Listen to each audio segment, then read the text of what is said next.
Un jour, un type beau comme Crésus m'a dit « Tu finiras sous les ponts ». Je lui ai dit « Ouais, mais ce sera mon pont ». Et dessus, il y aura écrit « Radio Maisto ». Radio Maisto.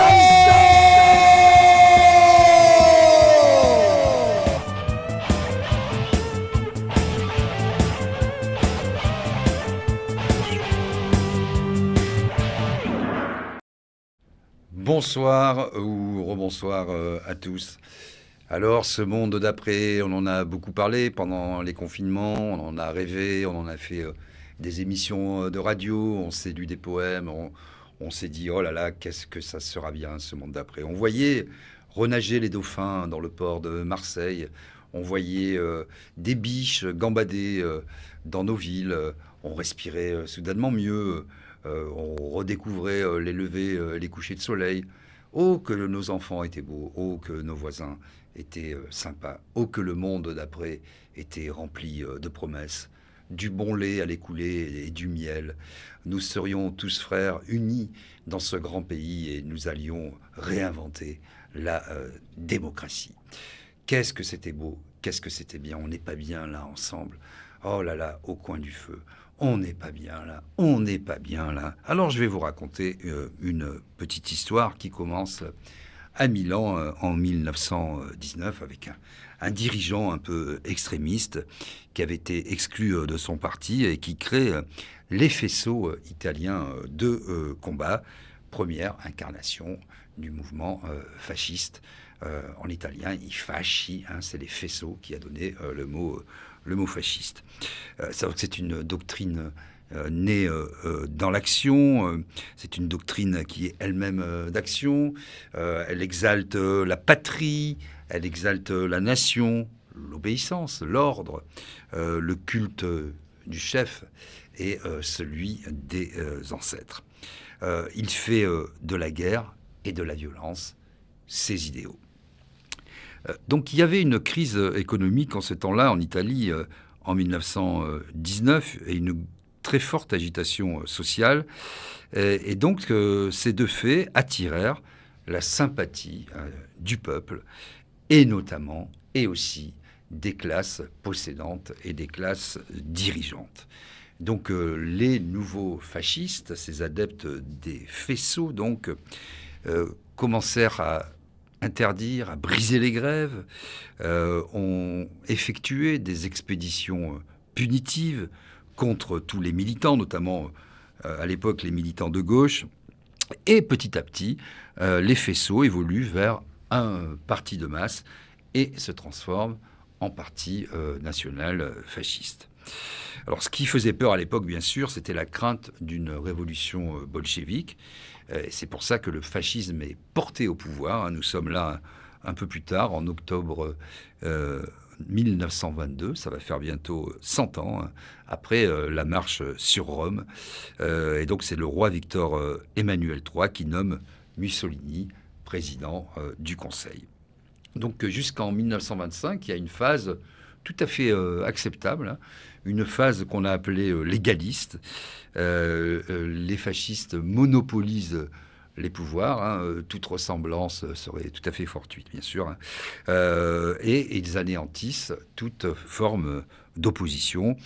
L'État est antidémocratique, il est antilibéral au sens philosophique du terme, et il est bien sûr d'essence totalitaire, et il aspire à transformer le peuple italien en peuple conquérant. Et en 1935, c'est l'Italie donc qui entreprend la conquête de l'Éthiopie.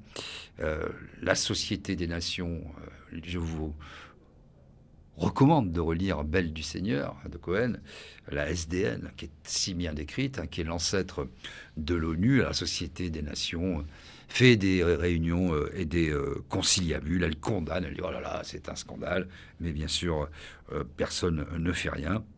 Et donc, cela a pour effet de rapprocher l'Italie mussolinienne de l'Allemagne hitlérienne. Et en 1939, comme vous le savez, ces deux États signent le pacte d'acier. Alors, il y a une différence, nous disent les historiens, fondamentale entre le national-socialisme qui porte en lui, qui porte en son sein consubstantiellement la pensée raciste, avec le mouvement Volkisch notamment, alors que dans l'idéologie fasciste, ça arrive un peu plus tard, et comment et où, dans le cadre justement colonial.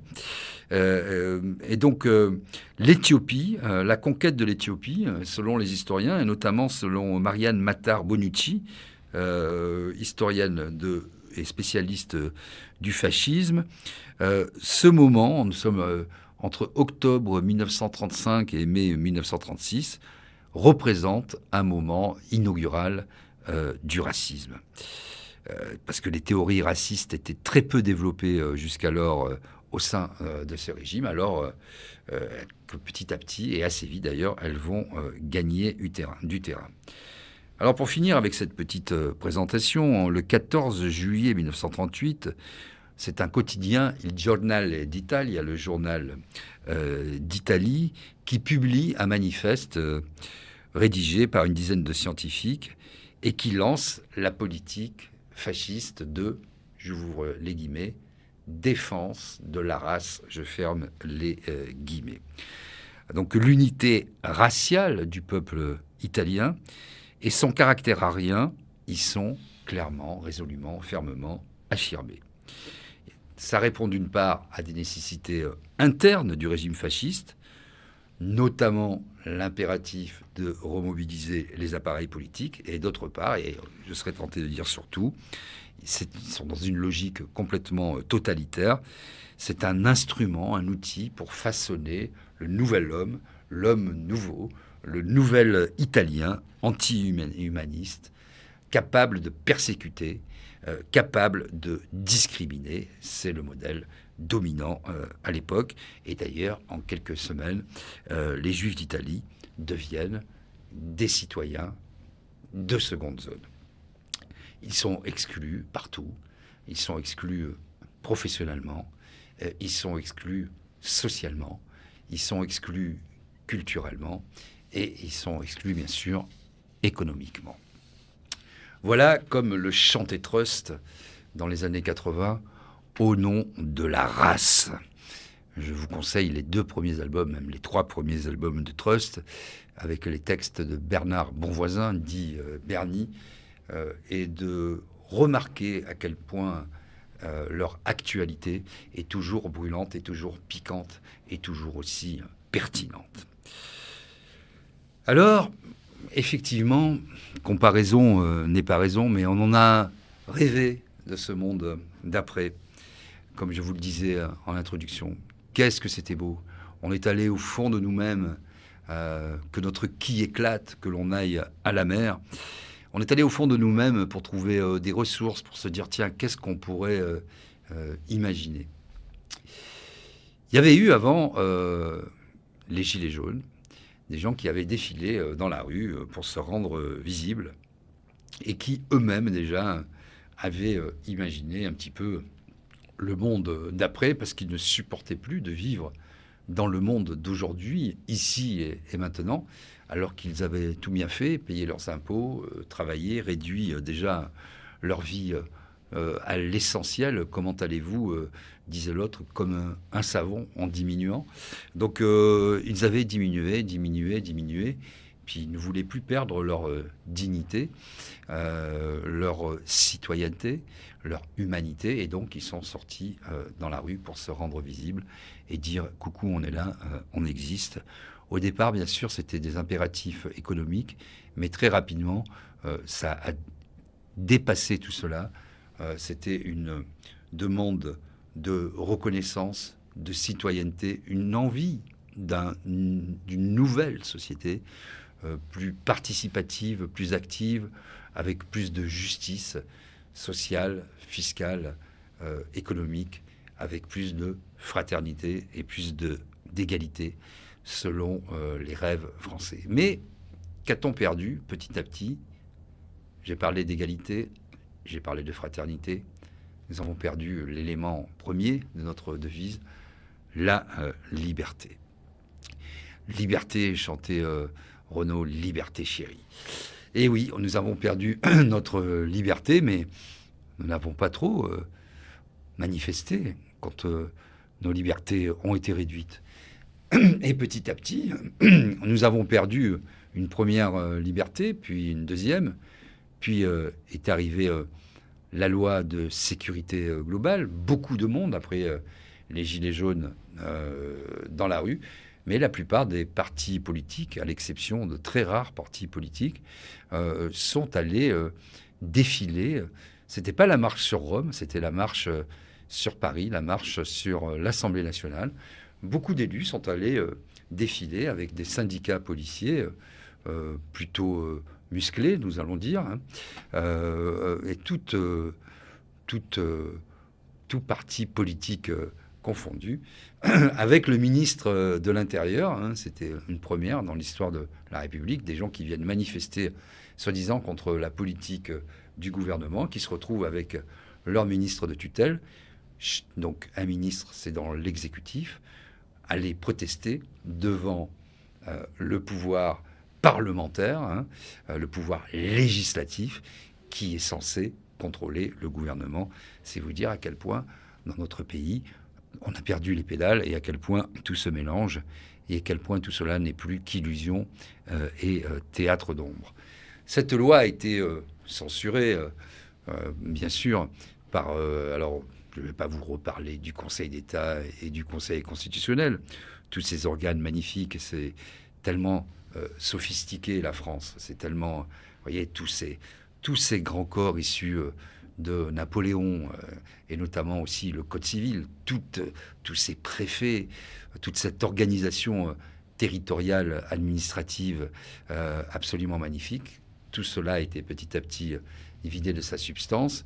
Le texte a été censuré, il a été représenté, et puis, bien sûr, il a été voté à peu près dans les mêmes termes. On a changé 2 virgules et une cédille, et voilà que nous sommes sous le régime de la protection globale. Soyez heureux, vous êtes globalement protégés, et surtout protégés globalement. Et puis, chemin faisant, nous avons continué comme ça à cheminer, parce que nous sommes en marche, n'est-ce pas? Tout le monde est en marche. Marchons, qu'un sang impur abreuve nos sillons. Petit à petit, après nous avons eu le Covid, nous avons accepté beaucoup de choses. Un premier confinement, puis un deuxième, puis des couvre-feux stupides, puis des masques à l'extérieur, puis de ne pas faire plus d'1 kilomètre autour de chez soi. Il y a même un maire, celui de Sanary, mais ça, il va aller en prison. Il a un bracelet électronique parce qu'il a escroqué tout le monde et il s'est arrogé le domaine public. Et il a embauché un certain nombre de ses proches pour faire des petites affaires en mairie. Bon, n'en parlons plus. Lui, c'était 1 mètre. L'espace vital, c'était 1 mètre. Vous pouviez faire 1 mètre devant chez vous, parce que si vous sortiez de plus d'1 mètre, vous alliez contaminer les autres avec le Covid. Nous avons accepté tout ça. Nous avons continué de baisser la tête.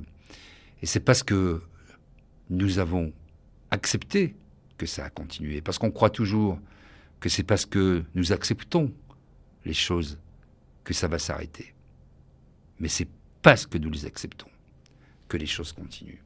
Et elles continuent. Et elles cheminent. Et elles courent. Et elles se développent. Oh, que c'est beau cette société. Oh, qu'il est beau le monde d'après. Il est magnifique. Et puis, nous avons eu les vaccins. Première dose, deuxième dose, que nous avions pas dit sur les vaccins. Le sésame qui allait tous nous sauver. En étant vaccinés, tout allait mieux. En étant doublement vaccinés, l'immunité serait parfaite. Ça n'a pas marché. Nous étions toujours contaminés et contaminants. Mais si on était doublement vaccinés et qu'en plus on attrapait le Covid, comme nous le disaient les médecins de plateau, qui sont plus plateau télé que médecins réels, alors là, oui, là, on aurait à la fois l'immunité de vaccin et l'immunité naturelle. Et là, c'était sûr et certain, développer tellement d'anticorps que c'était parfait pour les siècles des siècles. Amen. Puis, malgré le fait que un certain nombre de lanceurs d'alerte l'avaient dit, des autorités sanitaires comme politiques, avec le Conseil de défense sanitaire. Parce que oui, tout cela est secret, sous secret défense. Rien ne doit sortir. Parce que comprenez-vous, si on vous explique ce qu'on fait, vous êtes trop cons, mes chers compatriotes, pour comprendre. Et il faut que ce soit sous le sceau du secret. Quand moi, Jupiter, je serai mort, vous pourrez enfin savoir comment et pourquoi je vous ai sauvé. Et donc, nous sommes allés de Charybde en Scylla et nous sommes aujourd'hui dans la 3e dose. Plus personne ne communique sur les comorbidités, alors que l'on sait que dans les cas graves et dans les cas de décès, les comorbidités sont responsables de 75% de ces cas graves et de ces comorbidités.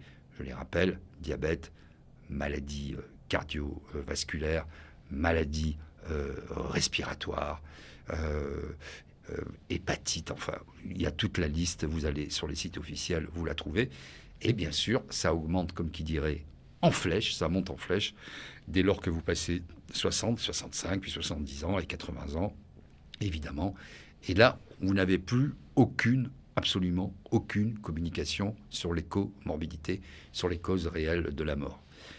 Quand ils peuvent, les médias, parce qu'ils sont dans la théorie de la terreur, dans la théorie de la peur, dans cette politique sans arrêt réitérée, comme la mer, toujours recommencée, sauf que c'est beaucoup moins poétique, eh bien voilà, ça continue, encore et encore. C'est toujours la même histoire. Et qu'avons-nous fait ? Avons-nous protesté ? Avons-nous lutté ? Sommes-nous entrés en résistance pour aller boire un petit café en bas de chez soi, pour aller dans une médiathèque retirer un livre, pour aller voir, je ne sais pas moi, un film au cinéma, pour simplement travailler, alors qu'on a applaudi pendant des mois tout le personnel soignant? Y a-t-il eu des protestations dans la population quand tout de suite après, ceux-ci ont été suspendus, et on voit bien ce que ça signifie, privés de leur salaire, humiliés, alors même que l'hôpital est dans une situation catastrophique, qu'il s'effondre sur lui-même, que l'on ferme des lits déjà par la volonté politique, parce que ça ne tombe pas de la lune. Tous ceux qui défendent aujourd'hui la réouverture de lits sont ceux qui les ont fermés. Depuis 1993, je ne cesserai de le rappeler, 120 000 lits ont été supprimés. M. Bertrand, à lui seul, en a supprimé 45 000. Et ça continue. Est-ce que les gens sont en train de protester ? Non, moi je vois que... Je suis allé à Paris hier dans le centre, je vois que tous les restaurants sont pleins. Chacun sa petite bière, il n'y a plus de masque, il n'y a aucun geste barrière. On est dans la fête, la promiscuité, mais bien sûr, on est vacciné, on a notre passe sanitaire. Et nous, au moins, nous ne sommes pas égoïstes. On se crache dessus, on n'a plus aucune précaution, mais on a le vaccin. Ah, on peut transmettre la maladie en ayant le vaccin et on peut aussi l'attraper.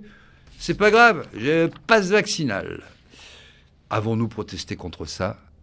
Nous n'avons rien fait. Alors voilà de quoi est morte notre monde d'après, notre société d'après, de quoi est mort ce monde putatif. Qu'est-ce qui a tué le monde d'après ? Notre lâcheté, notre couardise, notre conformisme. Et petit à petit, nous acceptons que cette société qui nous enferme, qui vient gérer nos comportements jusque dans notre vie intime, la plus intime, jusqu'à faire voler en éclats notre secret médical. Est-ce que les gens se sont rebellés quand le secret médical a été explosé ? Est-ce que les gens ont manifesté ? Est-ce que les citoyens ont dit c'est un scandale ? Est-ce qu'on aurait accepté ça au temps du sida ? Ben non, mais pourtant, la personne ne s'est soulevée. Tout le monde était sur son Netflix à regarder le 3e épisode de la saison 7. Qu'est-ce qui va se passer au 4e épisode ? Ah, la saison 7, 8e épisode, elle finit moins bien. Ce sont les altruistes, ceux-là. Ils sont vaccinés et ils font bien tout. Ils ont leur passe sanitaire. Donc voilà de quoi est mort notre monde d'après. C'est pas les politiques qui l'ont tué. C'est pas Big Pharma qui l'a tué. C'est notre lâcheté qui l'a tué. Nous sommes sans doute plus lâches que les Martiniquais, que les Guadeloupéens. Nous acceptons et nous accepterons encore. Non, mieux, nous le demandons. Nous implorons notre joug.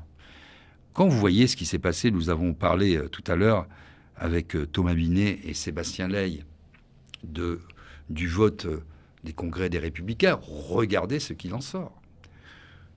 Protestez-vous, les gens disent, est-ce qu'ils disent dans la rue, oh là là, oui, c'est les fascis, hein, les faisceaux des licteurs romains qui ont donné la marche sur Rome, qui ont donné le fascisme. Mais, oh non, mais tu vois des fascistes partout. Tu es un islamo-gauchiste si tu fais ce genre de comparaison stupide, stérile et inutile. Les gens ont-ils protesté? Ils n'ont pas protesté. Est-ce que les Français ont protesté quand les citoyens ont eu des mains coupées, ont perdu des yeux, ont été emprisonnés pendant des mois parce qu'ils ont été pris comme ça dans la foule avec des caméras alors qu'il y avait des mouvements de foule dans une justice expéditive? Est-ce que les gens ont protesté? Est-ce qu'il y a eu des mouvements de foule tels dans nos rues que les choses en aient été différentes? Je vous pose la question. Voilà de quoi est mort notre monde d'après.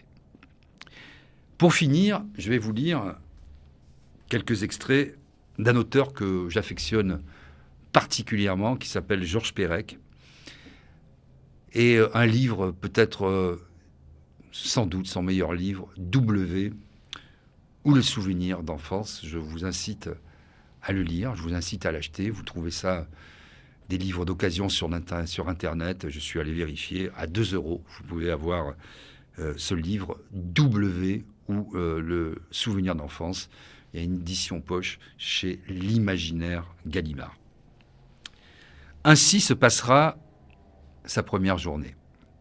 Ainsi se passeront les suivantes. Au début, il ne comprendra pas des novices un peu plus anciens qui essaieront parfois de lui expliquer, de lui raconter ce qui se passe, comment ça se passe, ce qu'il faut faire et ce qu'il ne faut pas faire. Mais le plus souvent, ils n'y arriveront pas.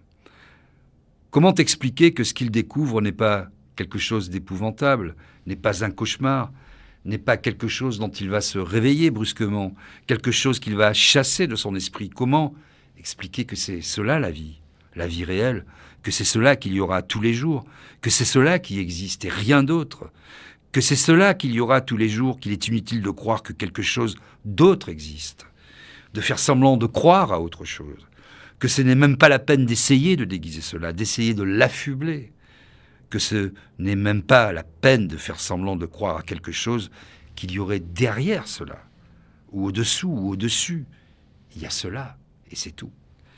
Il y a des compétitions tous les jours, les victoires ou les défaites, il faut se battre pour vivre.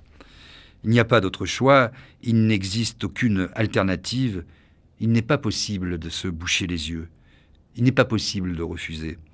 Il n'y a ni recours ni pitié, ni salut à attendre de personne. Il n'y a même pas à espérer que le temps arrangera cela. Il y a cela, il y a ce qu'il a vu et parfois ce sera moins terrible que ce qu'il a vu et parfois ce sera beaucoup plus terrible que ce qu'il a vu, mais où qu'il tourne les yeux, c'est cela qu'il verra et rien d'autre. Et c'est cela seul qui sera vrai. Courir, courir sur les cendrées, courir dans les marais, courir dans la boue, courir, sauter, lancer les poids, ramper, s'accroupir, se relever, s'accroupir, très vite, de plus en plus vite, courir en rond, se jeter à terre, ramper, se relever, courir, rester debout, au garde à vous, des heures et des nuits, à plat ventre, debout, habillez-vous, déshabillez-vous, habillez-vous, déshabillez-vous, courez, sautez, rampez, à genoux, à genoux. Il y a 2 mondes, celui des maîtres et celui des esclaves.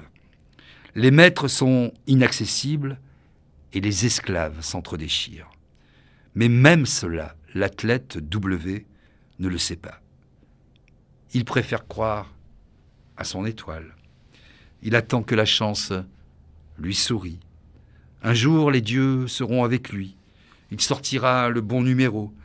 Il sera celui que le hasard élira pour amener jusqu'au brûloir central la flamme olympique.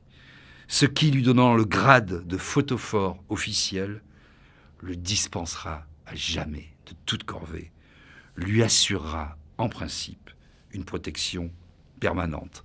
Et il semble bien que toute son énergie soit consacrée à cette seule attente, à ce seul espoir d'un miracle misérable qui lui permettra d'échapper au coup, au fouet, à l'humiliation, à la peur. L'un des traits ultimes de la société W est que l'on y interroge sans cesse le destin. Avec de la mie de pain longtemps pétrie, les sportifs se fabriquent des osselets, des petits dés, ils interprètent le passage des oiseaux, la forme des nuages, des flaques, la chute des feuilles. Ils collectionnent des talismans, une pointe de la chaussure d'un champion olympique, un ongle de pendu. Des jeux de cartes ou de tarot circulent dans les chambrées. La chance décide du partage des paillasses, des rations et des corvées.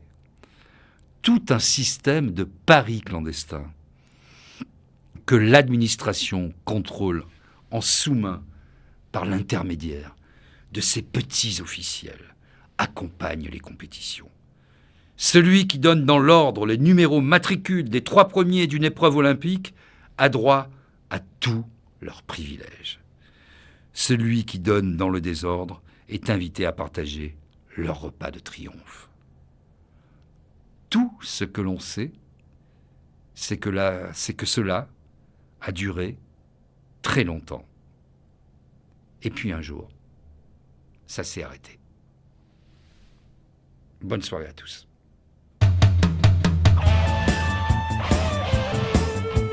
Radio Maestro.